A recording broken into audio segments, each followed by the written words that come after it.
Olá, queridos irmãos, tudo bom com vocês? A paz de Cristo para você e para sua família. Sejam bem-vindos a mais um vídeo aqui no nosso canal Sinais dos Tempos.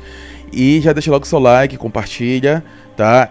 E estamos aqui para voltar a falar e mergulhar um pouquinho mais na notícia que trouxemos ontem, que é uma notícia antiga, tá? Já tinha sido dada por alguns canais já há um tempo atrás, mas que hoje tem um sentido diferente, né? Tem uma força diferente nesta revelação, tá? Nós sabemos que muitos acreditam que esse cidadão, o Bin Salman, o príncipe da Arábia Saudita, ele vai cumprir aí a profecia de ser o anti-Machia, o anticristo, tá? Existem profetas aí na internet que estão dizendo que ele é já realmente, literalmente, o anticristo, né? E esse mesmo profeta disse que o anticristo será um árabe muçulmano, né?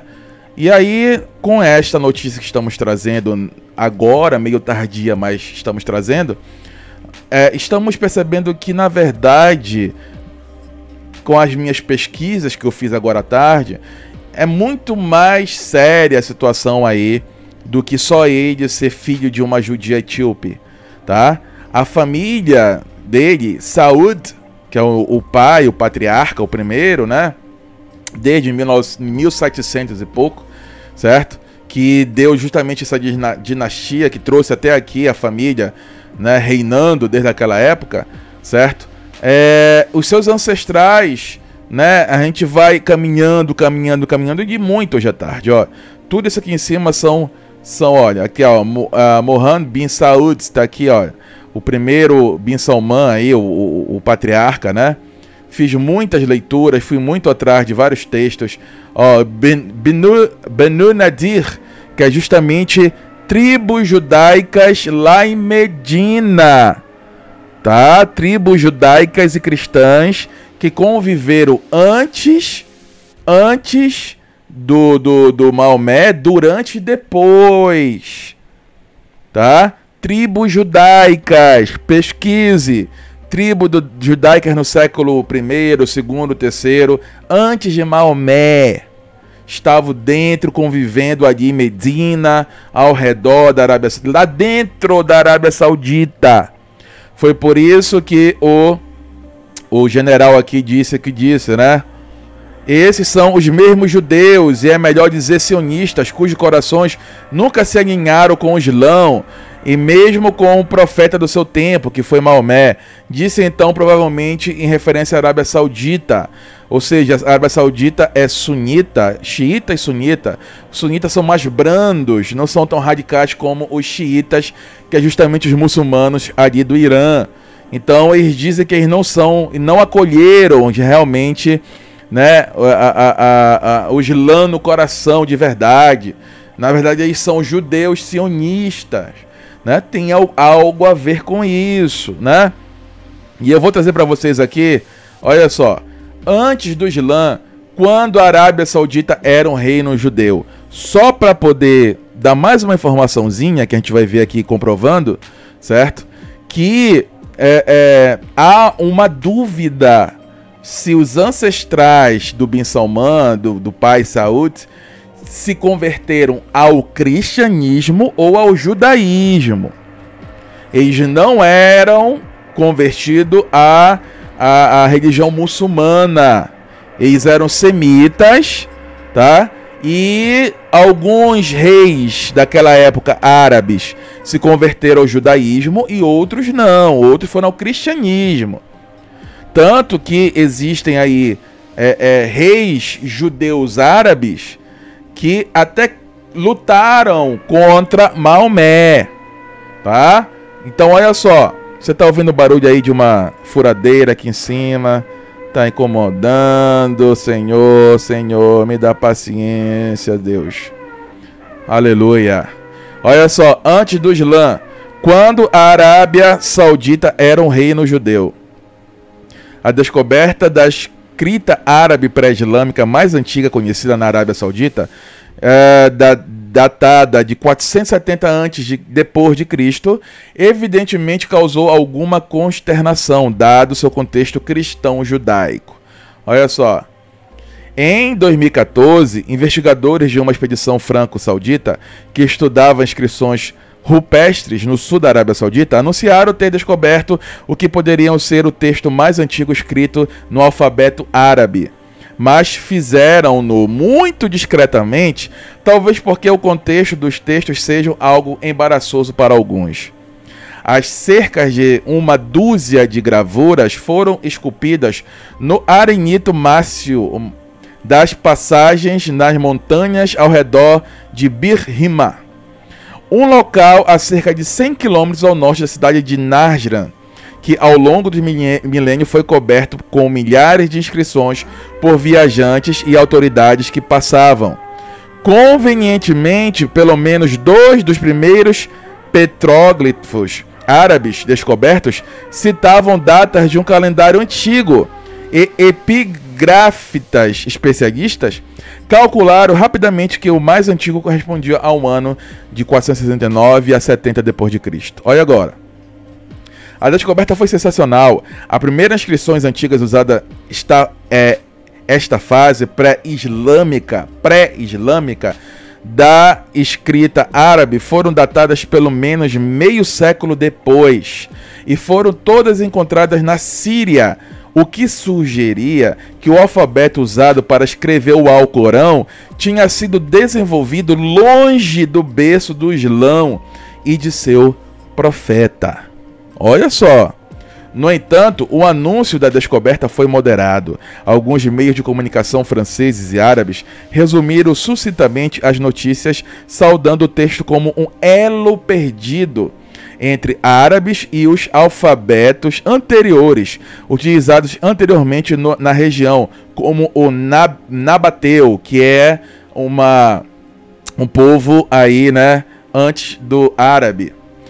A maioria dos artigos vinha acompanhada de fotos de sítios arqueológicos ou outras inscrições antigas, e é quase impossível encontrar online. Olha só, deixa eu traduzir aqui de novo.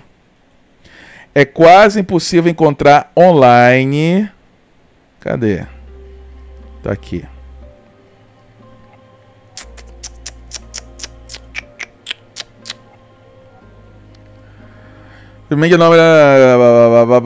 Meu Deus. No entanto, no descoberto foi árabes resumiram simplesmente árabes, alfabeto, a maioria dos antigos real texto. Segundo o relatório, o texto árabe rabiscado numa grande pedra retangular contém simplesmente o nome de Tauban, filho de Malik, seguindo a data. Decepcionante? Bem, a questão da grande cruz. Deixa eu vir aqui que eu acho que eu pulei. Poxa vida. A descoberta foi sensacional. As primeiras inscrições antigas usadas esta fase pré-islâmica da escrita árabe foram datadas pelo menos meio século depois. No entanto, o anúncio da descoberta foi moderado. Alguns meios de comunicação franceses e árabes resumiram sucintamente as notícias, saudando um texto como elo perdido entre os árabes e os alfabetos anteriores utilizados anteriormente na região como Nabateu. A maioria dos antigos vinha acompanhada de fotos de sítios arqueológicos e outras inscrições antigas. É quase impossível encontrar online uma imagem da inscrição ou uma referência ao conteúdo real do texto. Mas eu encontrei, tá? Segundo o relatório, o texto árabe rabiscado numa grande pedra retangular contém simplesmente um nome, Talban, filho de Malik, seguido de data. Decepcionante? Bem, há a questão da grande cruz, inconfundivelmente cristã, que decora o topo desta inscrição. A mesma cruz aparece sistematicamente nas outras estelas semelhantes que datam mais ou menos o mesmo período. Por trás de um anúncio discreto da descoberta, quase se pode sentir os sentimentos contraditórios dos funcionários sauditas, confrontando uma descoberta importante para o seu patrimônio, que, no entanto, parece ligar as origens do alfabeto usado para escrever o seu livro sagrado a um cristão. Contexto cerca de 150 anos antes da ascensão do Islã. Olha só a imagem. Olha só a imagem aqui, ó. Uma cruz, tá? Ó, uma cruz. Ó, essas são as pedras tá? Uma cruz. E, segundo diz aqui, ó, por trás do anúncio discreto da descoberta, quase se pode sentir os sentimentos contraditórios dos funcionários sauditas confrontados com uma descoberta importante para o seu patrimônio, que, no entanto, parece ligar as origens do alfabeto usado para escrever o seu livro sagrado a um cristão. Contexto: cerca de 150 anos antes da ascensão do Islã. Será que foi um cristão que criou o Islã? Para que motivo? Será que foi... Já tinha Igreja Católica no século 3, 4? Não sei. Acho que não. Esquisito tudo isso. É muito esquisito tudo isso.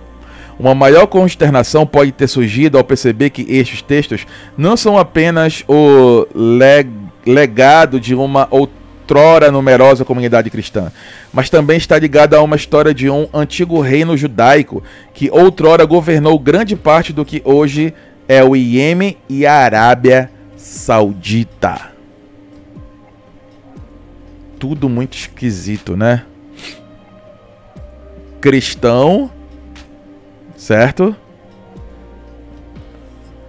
A origem do alfabeto usado para escrever o seu livro sagrado a um cristão. Muito esquisito isso. Primeiro que o alfabeto que foi utilizado para escrever ali o Alcorão, na verdade era lá na Síria. Não tinha nada a ver com o profeta lá, o Maomé. E agora diz que a origem do alfabeto usado para escrever o livro sagrado é de um cristão? É ligado a um cristão? Tem muita coisa esquisita aí, hein? Muita coisa esquisita. Embora o Alcorão e a tradição muçulmana posterior não escondam a presença de comunidades judaicas e cristãs em toda a península nos dias de Maomé, o quadro geral pintado da Arábia pré-islâmica é de caos e anarquia. A região é descrita como sendo dominada por jahiliyyah, ignorância, ilegalidade, analfabetismo e culto pagãos bárbaros. Há décadas, porque lá estavam também vivenciando os pagãos. Estavam pagãos, estavam cristãos e estavam muçulmanos, quer dizer, árabes, né? E depois se converteram à religião muçulmana. As décadas imediatamente anteriores ao início do calendário islâmico, marcada pela Hijra de Maomé, migração de Meca para Medina em 622, foram marcados por um enfraquecimento da sociedade e dos estados centralizados na Europa e no Médio Oriente, em parte devido a uma praga pandemia. E aqui continua, né? O governante... Aí tem os governantes imiriaritas. Podem ter visto no judaísmo uma força unificadora potencial para seu novo império culturalmente diversificado e uma identidade para reunir resistência contra a invasão crescente dos cristãos bizantinos etíopes, bem como o império zoroastrista e da Pérsia, né? Esse imiriaritas, né, é justamente... Eu estava lendo aqui um monte de coisa, ó, até tá aqui o Mohammed bin Saud, lá o pai o patriarca, né, da casa de Saud, que é justamente da casa do Bin Salman, certo? Tentando fazer as ligações, até que o reino imiriarita, tá? Antigamente chamado de reino Omerita pelos gregos romanos, foi um estado localizado no sudeste da Arábia, datado de 110 a.C. Sua capital era a antiga cidade de Zafar, passando posteriormente para a atual cidade de Saná. O reino conquistou o vizinho reino Sabá em 25 e Cataban em 200 d.C., né? O reino manteve seu controle nominal na Arábia até 525 d.C. Sua economia era baseada em agricultura, certo? Monarquia judaica. Os reis imiriaritas parecem ter abandonado o politeísmo e se convertido ao judaísmo por volta do ano de 380 d.C., várias décadas após a conversão do Império de Ashur, que é da Etiópia, que foi ao cristianismo, né? Então, acredita-se que nos primeiros reis judeus, o Abu Carib, os primeiros reis judeus, Abu-Karib, tenha se convertido após uma expedição militar ao norte da Arábia, em um esforço para eliminar a influência bizantina, cristã. Os imperadores bizantinos há muito sondavam a Península Arábica. As forças de Abu-Karib chegaram ao Latrib, atual Medina, e sem encontrar resistência passaram pela cidade, deixando o filho do rei para trás como governador. Abu-Karib logo recebeu a notícia de que o seu povo de Latrib havia matado seu filho. E ele voltou à cidade para vingar a morte de seu filho. Depois de cortar as palmeiras das quais obtinham suas principais rendas, sitiou a cidade. Os judeus de Latrib lutaram lado a lado com os seus vizinhos pagãos. Durante o cerco, Abu-Karib ficou gravemente doente. Dois eruditos judeus de Latrib, Kaabe e Assad, foram até o acampamento do rei e usaram seus conhecimentos de medicina para restaurar sua saúde enquanto tratavam do rei. Imploraram a ele que levantasse o cerco do exército e ficasse em paz. Dizem que o apelo do sábio persuadiu Abu-Karib, que cancelou o cerco e abraçou o judaísmo junto com todo o seu exército. Por insistência dele, os dois estudiosos judeus acompanharam o rei Imiriarita de volta à sua capital, onde exigiu que todo o seu povo se convertesse ao judaísmo. Inicialmente houve grande resistência. Depois que uma provocação justificou a exigência do rei e confirmou a verdade da fé judaica, muitos imieritas apoiaram o judaísmo. Alguns historiadores argumentam que o povo não era motivado pela política, mas que o judaísmo, por sua natureza filosófica, simplista e austera, era atraente para a natureza do povo semita. Certo? Então, a história aí antes, durante e depois de Maomé, realmente tem muita situação, né? Tem muito a ver com a história também judaica, tribos judaicas que foram ali para a Arábia Saudita, foram para outros lugares, certo? Ao redor ali de Israel, né? E sitiaram, principalmente pela imposição de Roma, né? Roma que estava dominando ali Israel. E eles fugiram para outros lugares e acabaram fazendo a sua vida ali ao redor de Israel, certo? E tem todo, sim, esse histórico, não só com o povo ali da casa de Saud, que é justamente a casa do Bin Salman, né?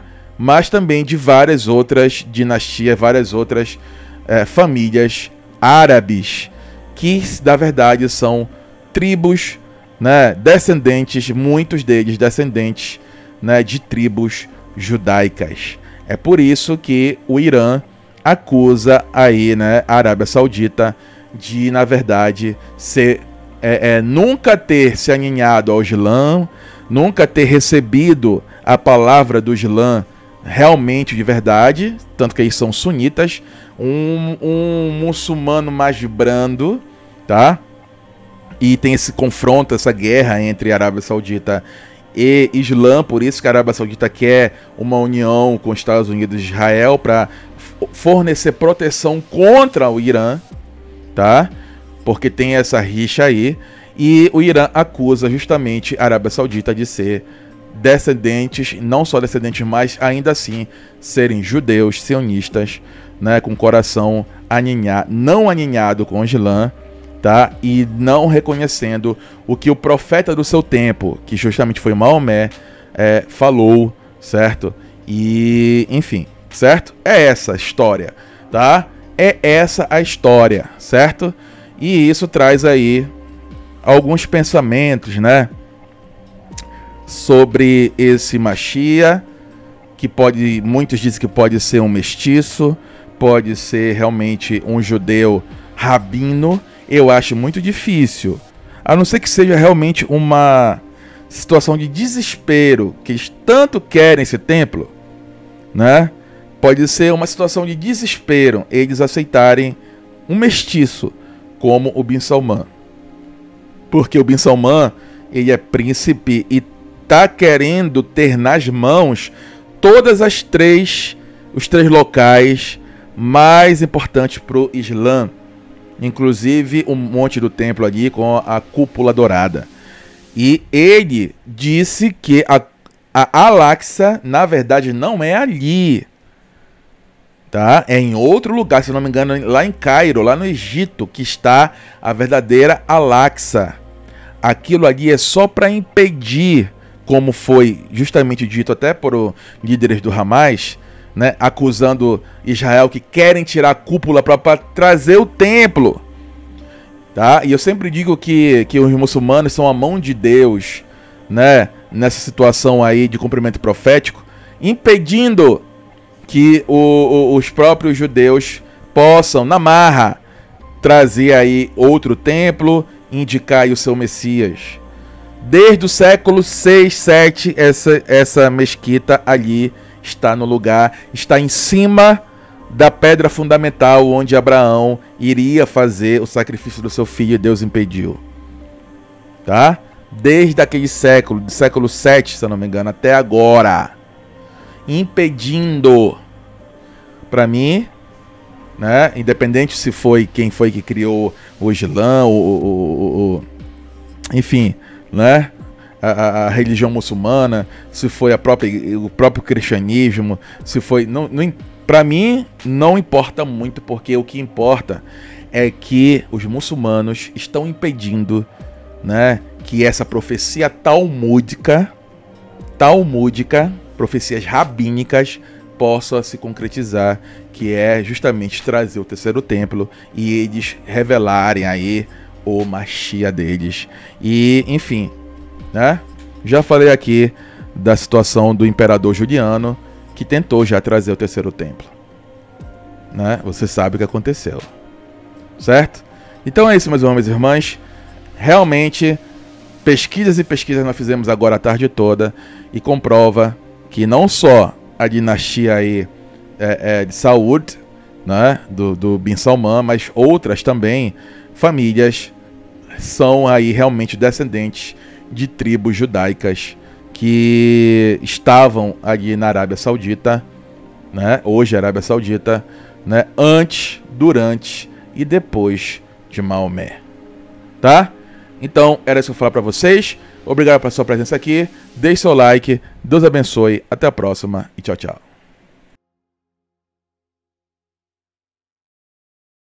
Levante a cabeça e segue teu caminho. Não andarás sozinho, porque Deus sempre vela por você. Não deixe o mundo tirar tua visão. Escuta a voz no coração. Não temas, só creia em Deus.